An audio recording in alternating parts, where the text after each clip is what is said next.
Peace, peace, peace. What's happening? What's happening? What's happening? It's Mr. Pringles, the barber, aka Always Couldn't Ted Honcho. I am him, not them. I am him, not them.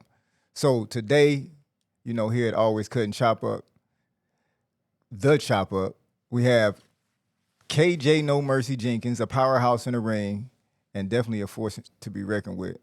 And he has tapped into the business world. We're gonna get into that soon. But from pro boxing to run a successful trucking business, KJ No Mercy has been on a journey of enormous grit, determination, and relentless pursuit of greatness. So today we're gonna dive into his story. And man, this is probably gonna be one of the best ones we had. But all the podcasts we done had, they've been captivating. So we're gonna start this off. Let's see what we're gonna go into first.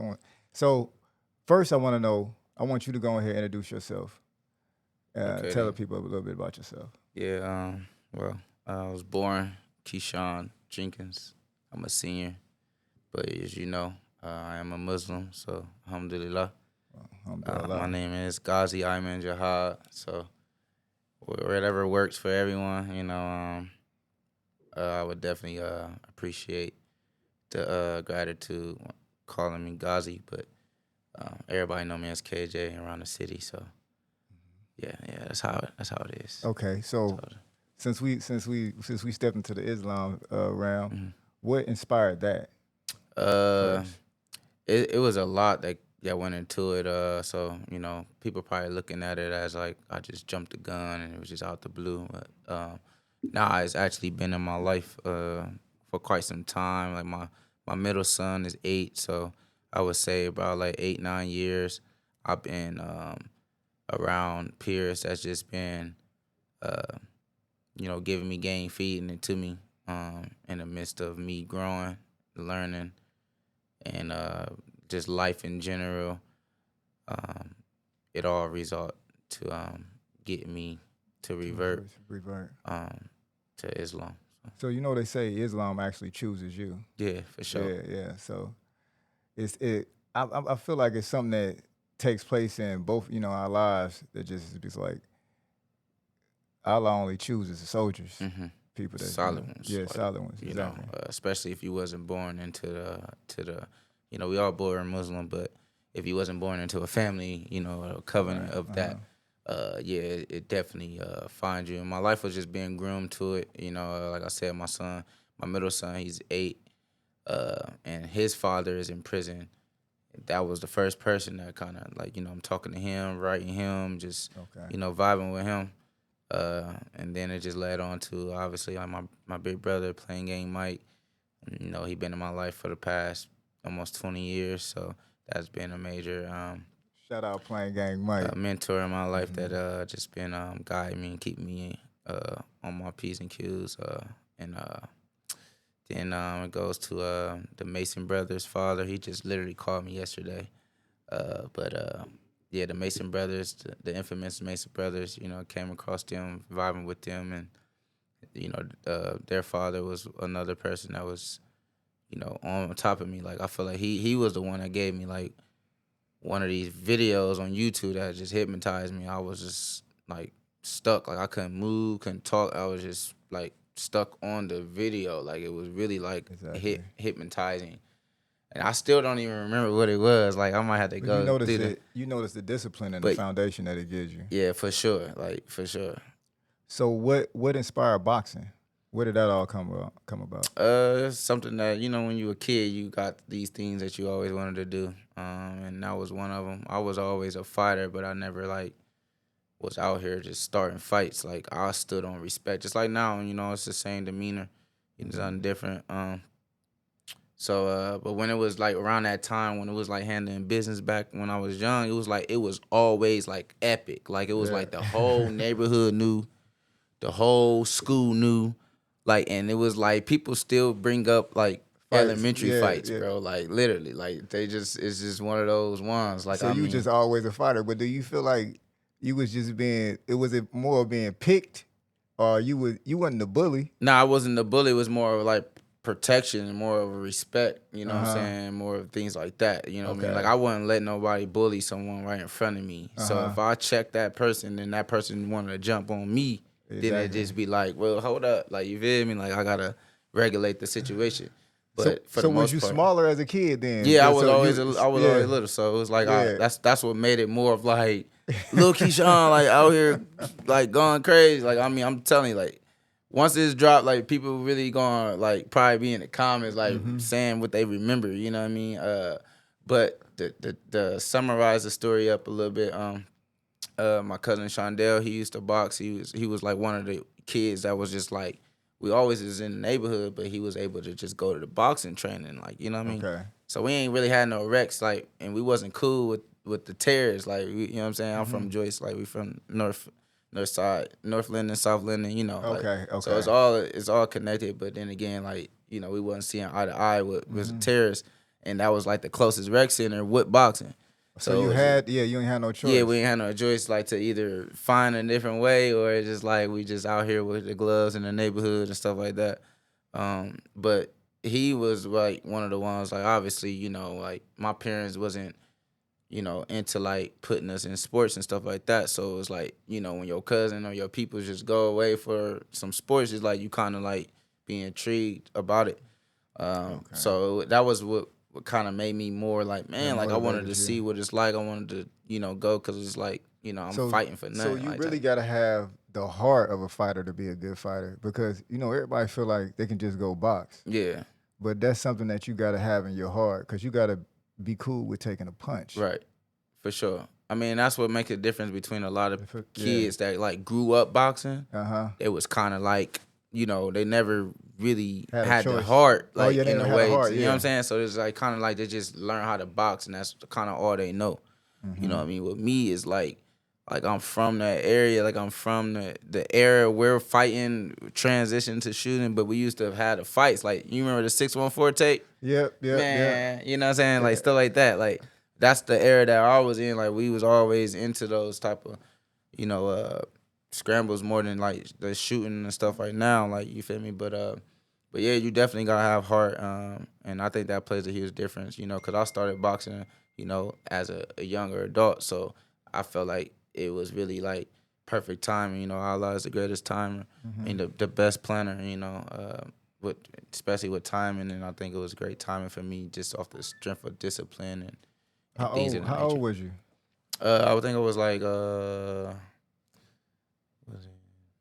like 24. See, that's how you know you've been boxing. Look, that's how you know you all the way invested. Yeah, because it's like you've been boxing since you was a kid. Yeah, you don't even remember when you started boxing. Yeah, everybody think I've been boxing since I was a kid, but that comes from like the fight, like in me. The fight in you. And then it's just like boxing, just obviously you learning the science, so you start putting that together, you know. And like right now, like I'm finding ways to like separate it, because it'd be days where I be boxing, and it'd be days where I be fighting. So it's two different. What's the difference in that though? I feel like it's just the feeling, the way that you feeling when you're in the gym. Like it's just the vibe, like you know what I mean. Like, or it could be the sparring partner, like whoever you spar, kind of like get you in that type of mode. Like so you feel like if the mode could be more like, does it get personal in a personal space? I don't think I've reached that part yet, you know, because obviously you see the pros, they get to talking out the side of their neck and stuff like that, and then, like, you know, emotions start to get involved. I think I'm very good at, you know, controlling my emotions when it comes to it. I don't really put it too much in it, but I'm starting to feel it in a different type of way, though, not just off the strength of boxing, but more in the strength of, like, you know, you got the doubters, you got the haters, you got the secret jealousy guy. Like, I feel like the guy I just fought was, like, secretly jealous of me, and that's probably why he was just, like, interested in the fight, which I knew he knew that he couldn't beat me, but it's just like he see all the, you know what I mean, the motion going on. He's like, people be wanting your spot, you know what I'm saying? So that's what kind of got me on, like, taking it personal now. Like, you done had a lot of people drop out of fights, though. Yeah. Drop out before they. What is that? What does that consist of as far as people dropping out? Well, it's basically like like how we here. You know, you agreed to interview me. I agreed to show up. You know what I'm saying? And then like when it comes to the time, like life come, things change. You know what I'm saying? We might have to reschedule. You feel me? Change your heart, right? I mean, so coming to the fight example is like like a promoter it could be a lot of things that go into it, because it could be the Okay. money. You know what I'm saying? Like a fighter, look, he like, oh yeah, I'm about to fight him, and then the promoter like, well, this how much you getting paid. He like, nah, I don't want to take that. Like, and you ain't paying me no money or whatever. Then like that, and like I'm already coming, to lose on the B side. So that's what make them kind of back out. Then sometimes they agree, and then things in their life happen. I'm not being biased. I'm just being honest because I'm a fighter. And things in their life could happen. It could be an emergency that cause them, or injury that cause them to, pull out and stuff like that. But I yeah, thought they it was did. just watching your tapes. Yeah, I thought it did people get was like, I want difficult. to fight him, and then they see your tapes, and then they just Yeah, like when I was supposed to fight back in what was it? I think it's September. I had an opponent, and then he went to my Instagram, and then he see. That's seen what my I'm most saying. posts with Albert Bell. What I mean, we sparred. Me and Albert Bell sparred in Ramadan, so we got I like seen 10 that. rounds like total during Ramadan, and I think bro went to go see that post. It just was like, oh no, I'm not fighting him. He was just in there with Albert Bell. How was that sparring? How was that? How was Man, that that? was like, man, that was a blessing, man. Alhamdulillah. That was like one of the best experience by far. Like, cause you don't always get to learn from people, you know what I'm saying? And it's just Exactly. like, I feel like he did it on purpose. Like, I feel like he really just like here, you know what I mean? Cause I feel like people in Toledo, Cincinnati, Cleveland, you know what I'm saying, Akron, in those type of up area, they got way more of a structure with boxing. And Yeah. Columbus is like kind of like coming up, Upcoming. but ain't as, what I'm saying, accomplished as much as like Toledo, Cincinnati, and Cleveland in the modern days, like as in right now. Like I think our Okay. last champion was Buster Douglas, you know what I'm saying? Like when you got Cincinnati, you got Yeah. Not Robert Adrian Easter, but Broner. you got Rasheed Warren and Adrian Adrian. Yeah. Browner, and then you got Toledo, you got Robert Easter, you got a couple guys, Cleveland, you got Cleveland. champions and stuff like that. So I think, like I said, Allah is the greatest planner. I feel like He gave you a platform he to put gave it to me. Columbus on the Yeah, on the to put map. Columbus on, and that's how I took it. You know what I'm saying? Because like I said, sometimes when you spar people, you kind of just be in there and just He quit. working. You never really can learn. You know what I'm saying? I feel like he really gave me a lot of tools to be able to like. He quick as he look. Has he? Man, Man, they because don't when I want to fight watch it, him, bro. yeah, They don't want to fight him. I'm telling you, yeah. like I know why. Like I felt why. I've been in there, and it's not no bragging His or nothing. Like wingspan. it's really like he has something that you ain't seen. Like when I spar with him, he did things that nobody is seen on TV, like stuff Okay. like that. Like you know what I'm saying? That Uh-huh. like to where like maybe me sparring him brung that out, even though that's Yeah. still a tool of his. Like you feel me? But I just felt like it was just something that was just crazy. Made me, so when he came back the second time, it He was like made you way more. recalibrate. Yeah, like I learned a lot, and we was able to really get real busy. And mind you, it's Ramadan, no water, no The food, food. Yeah. so we Yeah. really Yeah. just really in there off the grit. Like it was really amazing. Like I'm about to be going back up there a hell of times too. So that's like about to be really one of my spots. What mental strategies do you use to stay focused during a match? Like even in sparring, like I know it has to be different. Like Yeah, it's a few things that can go into it, because sometimes you can go in there and be blank minded, and that's kind of like, and I'm glad you asked that question, because that's where kind of when bad things happen, because your opponent could be premeditating or plotting, thinking yeah, on certain things. Like, but I definitely think it does has a lot to do with programming. Like like this last fight, I did a lot of like self mental programming. Just like I feel like this was like the best um, ways of like dealing with all the nerves and all the things that go into the fight before the fight. So this was like one of the best experience so far by just being confident and things of that nature. But I think your chemistry with your coach plays a huge role in it, because you do got to trust your corner, and I just experienced that in a real fight, and I just experienced that by watching one of our natives, Charles Conwell, fight. okay. I just watched that this past weekend, and yeah, the corner is essential. It's like Who you training you right now? Who coach? Ryan Dickey. Okay, I Yeah. figured it was Ryan. I'm about to send my son about to go back up there and holler at Yeah, Ryan. Rising Stars Boxing. We've been together since day one, and it's a beautiful thing, having a coach like him in my life, inside the ring and outside the ring. Like I've been growing like never before. Yeah. So what are some of the strategies that you use as far as outside the ring, to keep you geared up for the ring? Like, Just being in love with the process, being in love with the journey, being in love with training. It's been a difficult last couple of years for me, transitioning to the pros where I really couldn't get into the flow of things and rhythm, but I just still had to stay positive. I had to stay motivated and inspired, and just the other ones is being inspired by your gym mates too. Like my little brother Jado, he about to turn pro. And I'm okay. so excited because just knowing that I'm a part of his I'm trying to journey. think about who He's a is Jay partner. though. He's the one with the long hair, He just the cut his young. hair, man. He be doing all the time. Oh He man, cut his I hair, know. grow his hair. Man, he Yeah, cold. yeah, yeah, Yeah, yeah. yeah. He's one of those ones that keep me sharp. I keep him sharp, and that's just one of those things. Iron sharpen iron. You gotta Mm-hmm. have those type of people around you if you want to be successful or grow or learn or just be able to stay on your p's and q's. So I think, like I said, like coach, your process of training, your preparation, and just understanding that what's important. You know what I mean? Everybody don't know what goes into the process of getting ready for the fight. Everybody just want to get to the fight, be at the fight, Yeah, but it is difficult. It's not easy. yeah. So Just jumping in the ring and not having the proper preparation. yeah, Like you said, just having time with yourself. Before we even started, we was talking about.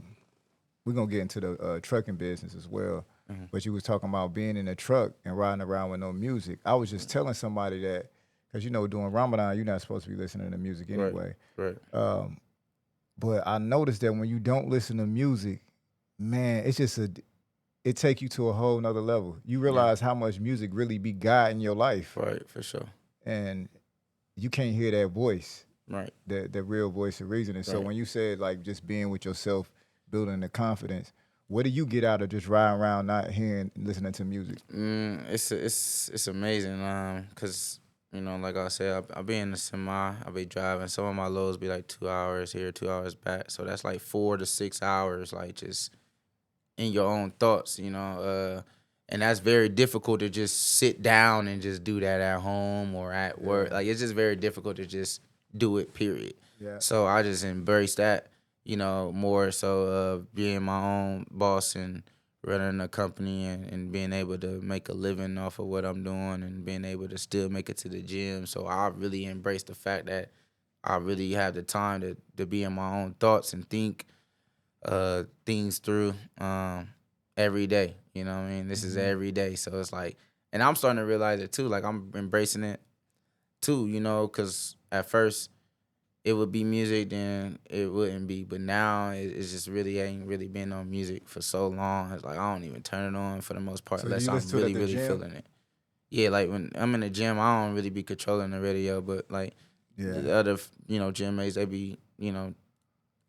controlling the radio and stuff like that. So I notice it because if I go to the gym to work out, that's when I turn the music on. But I notice that it's more like since I don't listen to it throughout the day, I want to compare it to like a kid and candy. Like it's more yeah, like a yeah, pleasure thing. Like yeah. man, like whoa, I ain't had this in a minute. Yeah, Like for yeah, sure. that's how I Yeah, I can feel. agree with that. Yeah, I can agree with that. It, Definitely. That's how it made me feel. Like that's why I said when I'm in the mood, I'll turn it on and it'll get me. yeah, It's cool because it's like you ain't done it for so long. You ain't listened to music for so long. And when you do, you listen to that one song. Like it be certain songs that I do have to play that like kind of like it'll boost you get up. me Yeah, going. You know what I mean? So yeah. See, when you listening to it all day, you don't get that. yeah, Yeah, it it's loses its just value. you lose so much value because it's people don't understand the frequency and all Hmm. that and the radiation and All that, all yeah, that like yeah. what I mean like I listen to theta waves.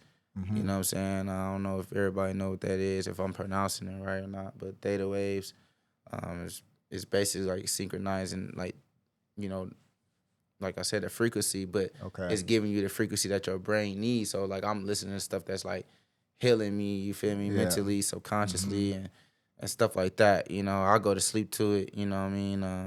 And you know, my like that's what I typically use to you know, stay grounded and stuff Stay like grounded that. to bring to keep But that I'll turn the balance. music on sometime here and there. So what got you into the trucking? Uh yeah, so well, a lot of people don't know. I went to college. You know, I graduated from college with my associate degree in the medical field, and this is before I even turned vegan. And and like my patients like was coming back. I was working on like the medical surgery floor, so it was like people would go to surgery or they was coming from surgery. So like this is all in the middle of a transition. Like I said, like you said, Allah just chooses his soldiers, and this is how I'm explaining how I even reverted into Islam. But long story short, I was working at the hospital in my Carmel East, and it just started bothering me seeing my patients coming back. They questioning their body, they questioning their surgery, you know what I'm saying, and all these things like that. I'm over here just thinking about it too, like, dang, like, you wasn't supposed to be back here. Why you back here? They Yeah. just took this out of you, and now it's back, and da da da. Then you start using the terminology medical practice. See what I'm saying? Oh So they yeah. practicing, you know what I'm saying, medical procedures on people. It's not like they actually know. You know what I mean? So that started kicking me. And then, you know, obviously like I was able to still make it to the gym, but then the money wasn't like hitting me like where it's supposed to be, like in a way to be The money wasn't money. feasible for me to be able to train and go to these tournaments. Because at the time I was working at the hospital, I was amateur, so that you know you were a lot busier in the amateurs than the pros because there's so many fights and so Yeah. many opportunities to fight and stuff like that. But then, so that was one thing that made a huge difference is in the sense of like understanding like, you know, the programming of the medical system. And then my dad ended up buying some semis and trailer and stuff like that. And he was just talking to me about it. And my sister was in the hospital. She had was diagnosed with like type 2 diabetes and stuff like that. So it was like really one of those moments. Me and my dad just had a conversation, and then he told me about it. He had bought like 2 trucks or something like that, and then I just started training I told him I'll get my CDLs, and I started training, and then I ended up getting my license, and then it was a wrap from there. So how do you balance training and being a pro athlete doing that at the same time? Like, Uh, so training actually works with your schedule. yeah, like, cause I could book my own loads. Like it's like social media. I can jump on there right now and just see what I want Okay. to grab, what I want to pick, and then I'll move it around my schedule for the most part. But yeah, for the most part, I'll be the gym is in evenings anyway, so you know I'll go out early in the morning, knock my loads out, hurry up and get back home, get to the gym, shower, or I'll get back home, shower, then get to the gym and stuff like that, whatever. So I do organize it around that. But then like even when I'm like getting loaded or unloaded, I got stuff in the truck too, like I got my jump ropes, running shoes, dumbbell, agility ladder. Like you know, I'll get busy. Oh You yeah, know, you when got I'm everything like, there. yeah, I got stuff in the truck too. So I ain't never just like in the truck just sitting and eating and stuff like that. I just you know typically get my miles in, jump rope or shadow box, or you know dumbbells, you know squats and stuff like that while they unload my trailer. So yeah, it's How many just days a week do you train? uh, really every day. You know, I don't really have no days No off because days off. I go to yoga, like I go to regular boxing training, and then um, on the days that we don't have our regular session, you know, coach, we've been tapping in on these one on ones, getting um, these one on one sessions in on the days that we don't have the group sessions. So it's really every day, like for real, for real. Like I don't really sit down. The weekends, I balance it out with my kids and family and stuff like that. So, but yeah, Do you set a time frame of like what's your ultimate goal as far as boxing? Like what level or what's the goal you trying to reach? not Who you, trying.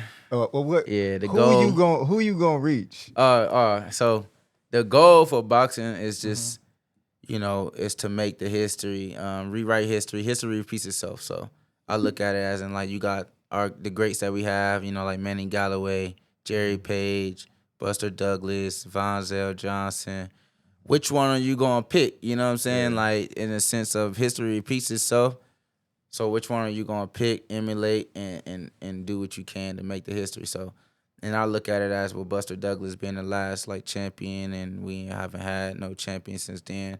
I just feel like I have everything that it takes to do it, to get there, and that's what my journey has been with all the sacrifices I've been making. So the main goal is to make history, become world champion. Since the latest Buster Douglas, which was that like 30, 40 years or something like that. And just kind of like what LeBron did for the Cleveland Cavaliers. You know what I'm saying? Like something like that. I feel like that's a lot of inspiration from that, and that's really my goal is to become world champion and make history, and then give back. Whatever Allah has after that, after receiving that first belt, it's on the floor. Like, I'm not gonna shy away from it, but it's not my goal. It's not like to be undisputed or nothing like that. Okay. It's just to really just make history, with a title, or if it's a unified title, or however it works, and then get back to the ones that's coming behind me, because what I'm doing right now is already kicking the door in for the next generation to come. So I'm like, it's a lot on the plate, but I'm balancing it out. You know what I'm saying? You undefeated, right? Yeah. Yeah. What's your record? I'm 3-0 right now with one draw. Three. That's crazy. You said one draw. Yeah, it shouldn't be a draw though. Every time I hear a draw, now I think about Javante. Yeah. Even though it was a different type of fight, but Yeah. because he was a 12-rounder and this was a 4-rounder, so it's really difficult to, draw the 4-rounder. Yeah. But I went out to Chicago and shut the crowd up. Like nobody could cheer for this guy, literally. Okay, Like, so I mean, that was the first time I ever experienced that. That was my second fight. Oh, that was the second fight? Second fight, Chicago against another guy. He was undefeated, 2-0, hometown guy. Crowd quiet. You put him down? Nah, I didn't put him down. I just beat him, like, what I'm saying, to the point where they, you here in the city, you been in the fight when I was there. Yeah. You know what I mean? Like, they cheering, you know what I'm saying? His hometown guy, they cheering. He's winning, obviously. They cheering because he's winning. Yeah. They couldn't cheer for this man. Like, I'm talking about pure crickets, like, and that was one of those experiences that like turned me up. So it was kind of sucks that the momentum kind of like died down off of that. But yeah, that was one of those experiences. So that draw came from more of a favoritism type thing. Yeah, as in like they didn't want him to lose in front of his his home crowd, so they gave us a draw. And it's so crazy. He been in Mexico fighting after me. All his fights is in Mexico after I fought him. How old are you? I'll be 33 on Saturday. 33. I figured you were about 33. Yeah. This Nipsey. I'm dedicating this year to Nipsey for sure. And what weight class? Lightweight at 135. Well, me and my promoter and my coach, we've been talking. We might be going to 130. Okay, that'll be dropping? Yeah. Okay. Super featherweight. Okay. How does the eating habits help you with that? What do you do as far as catching that weight in? It's easy for me. I love that part. I love that journey of it. Which everybody probably find it difficult, but I'm on a vegan diet. I don't eat meat.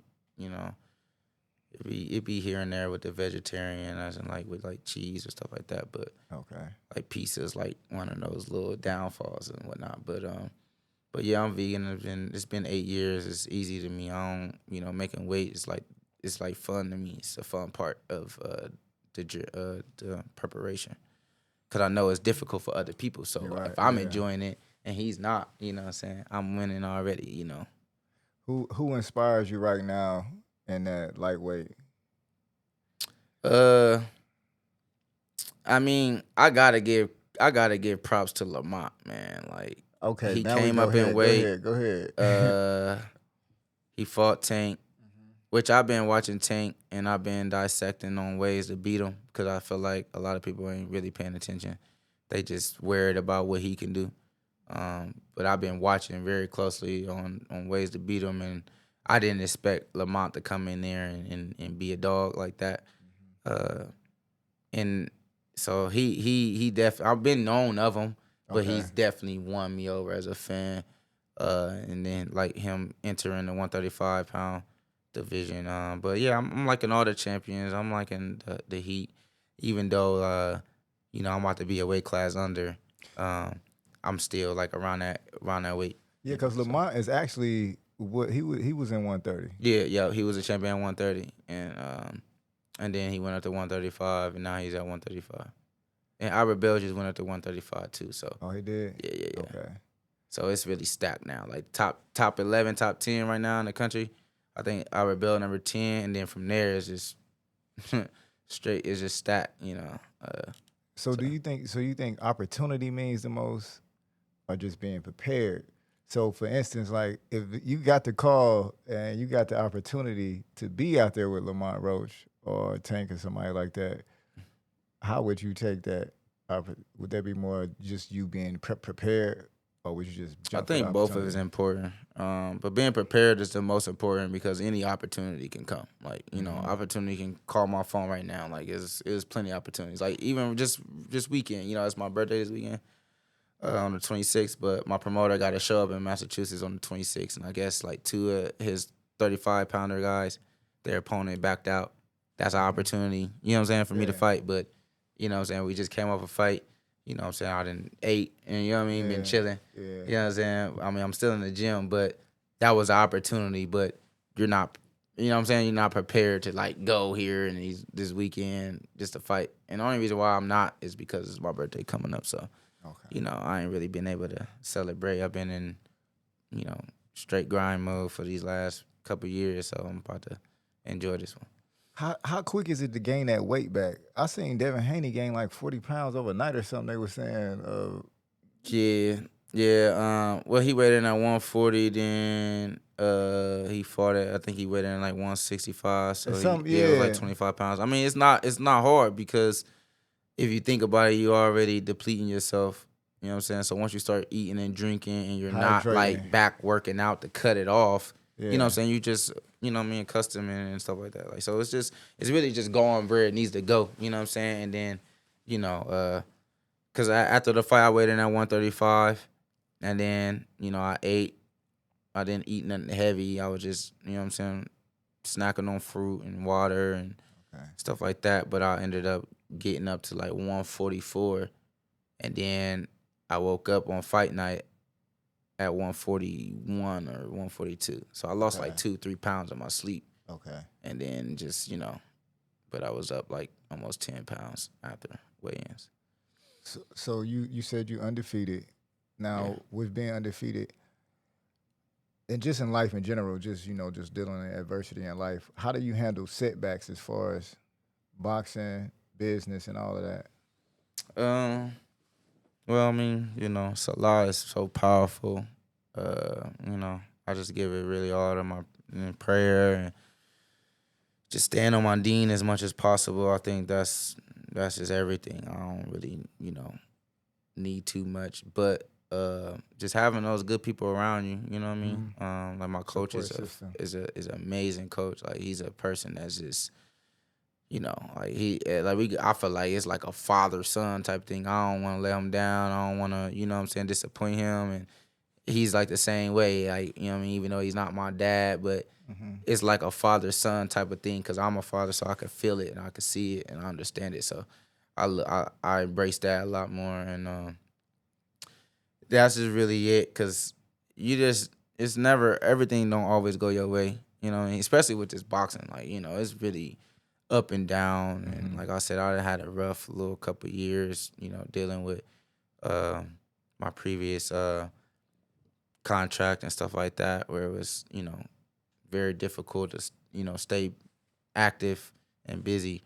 But it's really no bad blood. Like I said, I don't really take nothing too much personal. It's business, and I understand business. But It seems like there's a lot of politics that yeah, people it's don't know hella about. politics. Even with that draw, like that was politics. You know what I mean? Like Chicago is like it's a mob state. You know what I'm saying? Like to the point where if I ain't knock him out or at least drop him, I heard him like 3 times in the fight vividly. Like everybody could see that. Like literally, like everybody could see him hurt after a shot. But yeah, it's definitely politics in boxing. Like they were doing to Albert Bell, it's politics in boxing. Yeah. He was number 1 at 130, but they skipped him, and then Navarrete and Oscar Valdez fought 2 times. They fought one time. They wasn't even supposed to fight. Mm-hmm. Then he was supposed to get the winner of that. They rematch each other. Politics. Then that's what made him move up to 135 to start talking and wanting to get smoke with anybody at 135 because then again, I'm not saying ain't nobody at 130, but it wasn't no significant fight for him like at 130 besides those two guys, you know what I'm saying? So but yeah, it's definitely politics in it because, I see what they've been doing to him because he ain't signed to like top rank or the zone or whatever. So they over here paying the sanctioning fees and doing all this stuff in the midst of having a little bit more power than an independent guy like Ira Bell who's, really been doing his thing, My question is, just even speaking about him, how is it fighting someone that you cool with? Because even when you think about the Lamont Roach and Tank, how do you go about that? Like fighting somebody that you cool with without refraining from it being personal while still trying to get the win. It's boxing and really ain't no friends in boxing. So they're not like in the same gym, buddy, you know what I'm saying, and stuff like that. So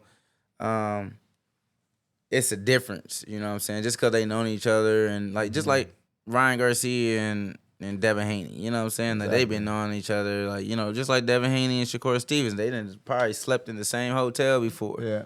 You know what I'm saying? But it's really no friends in boxing and it's business and they got a family to feed, just like the opposite guy do. So I don't think, especially with guys that's like further in their career like that, I don't think that should even matter. I don't think that comes in their mind. You know what I mean? But like with like Shakur and like Keyshawn Davis. Okay, that's what I was waiting. That was gonna be my next thing. Yeah, Go see ahead. now that right there is a different type of story because I see why they say that, but then again, I'll say I feel like what they're doing is saying that just to make everybody push for the fight even more. Okay, so you think they'll fight? I think they're going to fight. I think think about it. They both at 135. They both want to be undisputed. Yeah. He has a strap. He has a strap. They gonna basically wipe out the division, and then they're gonna have to see each other at the end. Because Shakur is not. I don't know who's bigger. Honestly, I know who's taller. You know who hit harder. You know what I'm saying? Obviously, we can see, and we're gonna find out. We're gonna find out who hit harder when Keyshawn faced who that fight? What's that dude's name?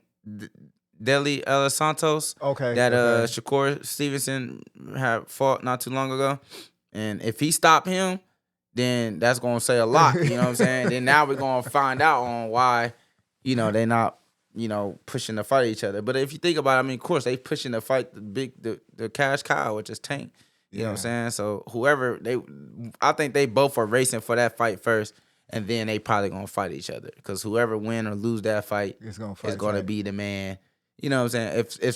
If Shakur beat Tank, then Keyshawn's gonna be calling out Shakur's name because he's calling out Tank's name because Tank's number one. You know what I mean? So it's just like when Floyd was there, they calling out the number one guy.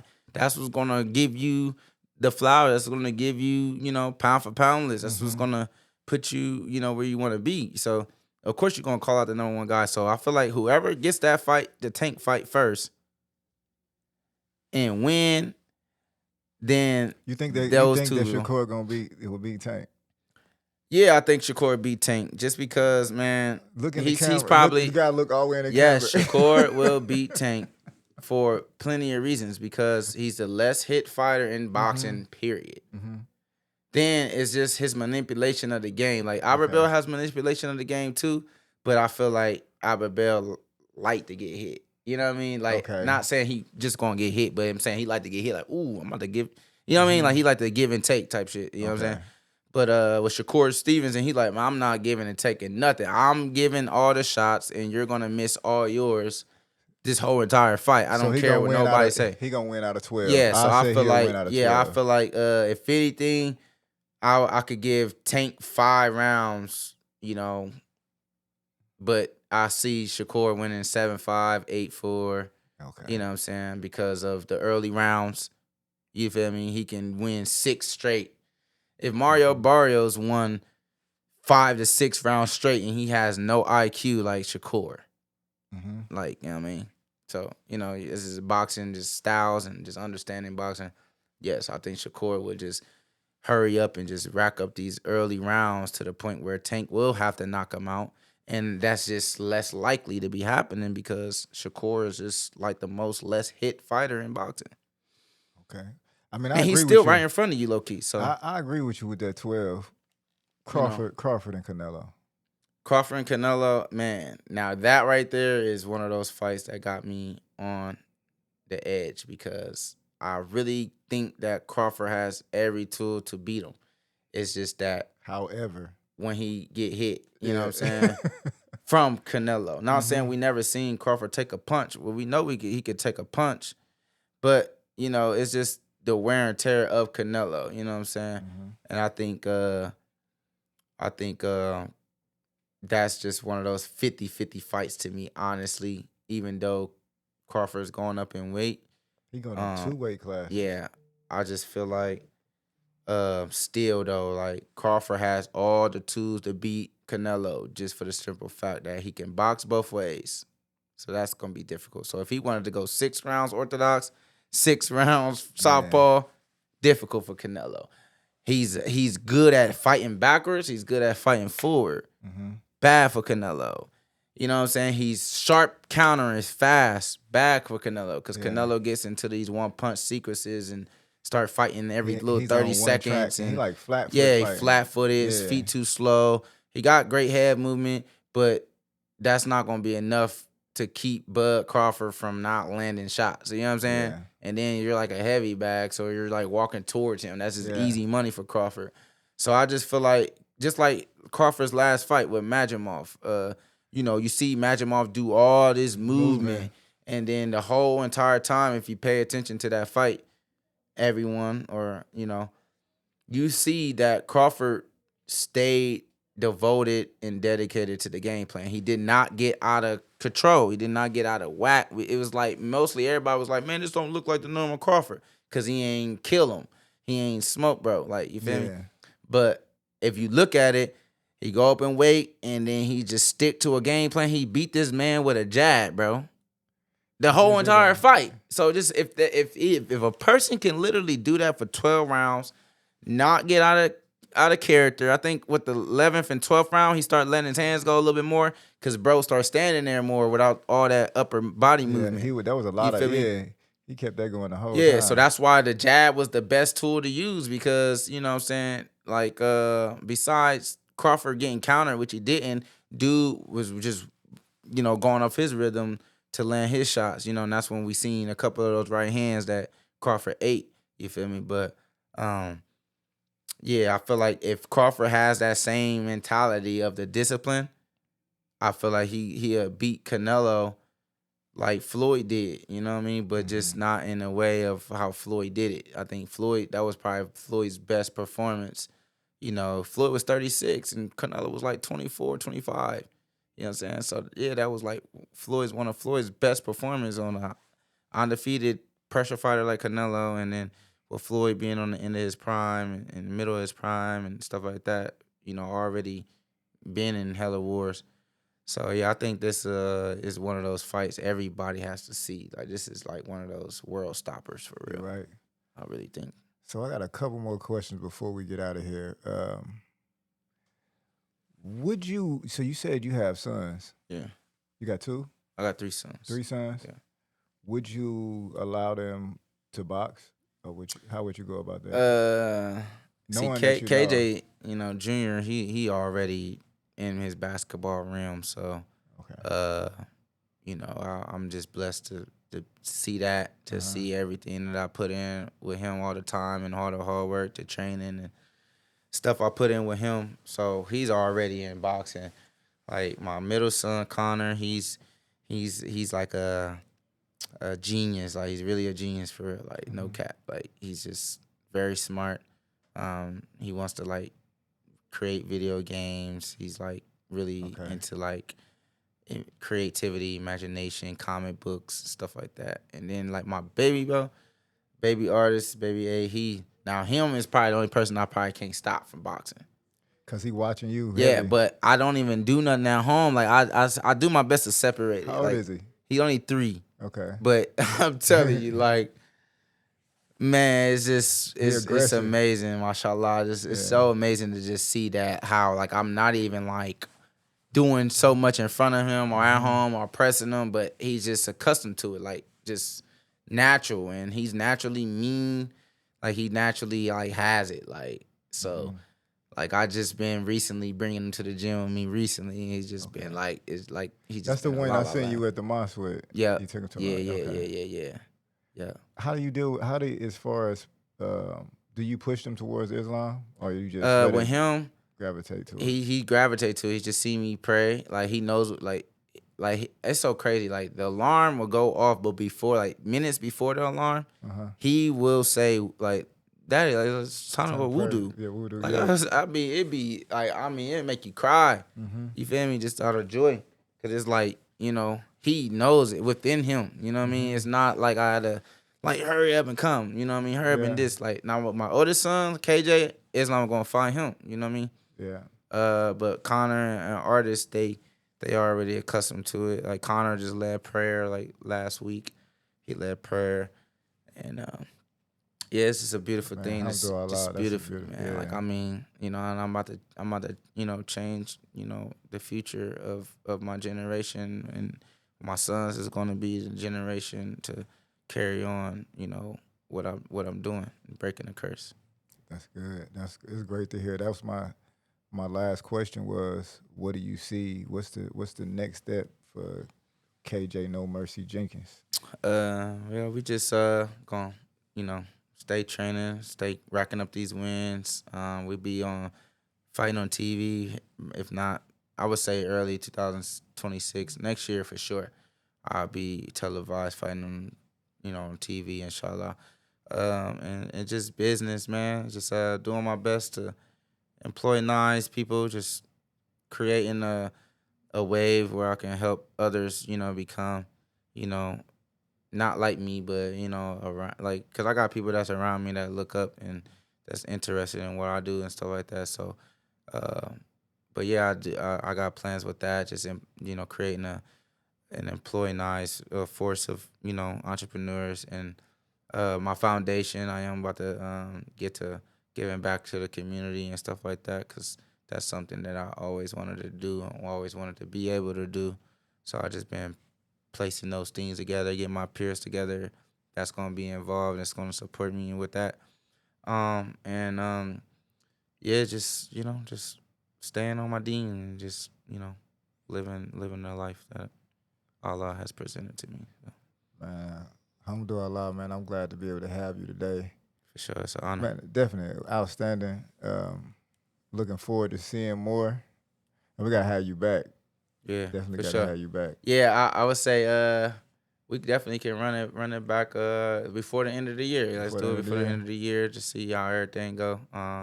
We should have like 3 or 4 more fights before the end of the year, so that's great. And everything's gonna be growing, inshallah. So it's a lot of things coming in the near future. So I'm excited about it, and certain things I don't really want to put out there Oh yet. no, but that's why. Yeah, I know. yeah, I'm excited about it. But yeah, I got like new sponsors that's coming in. I got you know, other like platforms that I'm about to be tapping into and stuff like that. So it's gonna be real busy for the rest of this year. Inside the ring, outside the ring, and stuff like that. So All right, Batman. I appreciate you coming in. Definitely was great. 100% appreciate it. Signing off, Mr. Pringles the Barber, aka Alwayzkuttn's head honcho. I am him, not them. I am him, not them. Yeah, let's get it.